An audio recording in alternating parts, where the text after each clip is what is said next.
So right now I'm thinking about 100 years. I'm thinking how the world can change so much in 100 years. So 100 years ago it would have been 1921. Now the world was obviously very different in 1921. Very limited compared to how it is now. I don't know if they had electricity back then. They wouldn't have had television, I'm fairly certain. They wouldn't have had telephones. They wouldn't have had computers. They wouldn't have had cars, I don't think.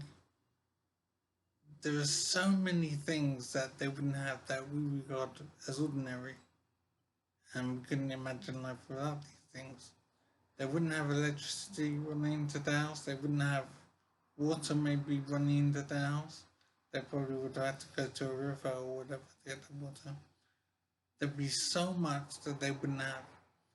And so I'm thinking the same principle applies in 100 years' time, 100 years in the future. So 100 years in the future, in the year what? In the year 2121, they will look back on us the same way we look back on 1921. And so I'm trying to imagine what kind of things would be developed and invented that would make us seem as limited and backward as we view 1921. I'm trying to imagine the kind of life they'll be leading, the kind of devices they have, the kind of machines, the kind of products, the kind of food.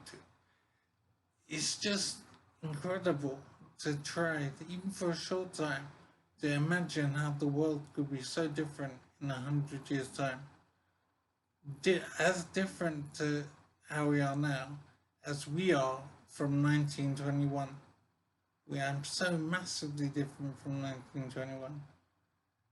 And the same principle applies in 2121. And I will spend some time to try and think of what might develop and change, what might be invented that would be so transformative that we would seem very backward and limited compared to what they have. So ideas from people will be good as well, but I will think on it at the same time. So thank you.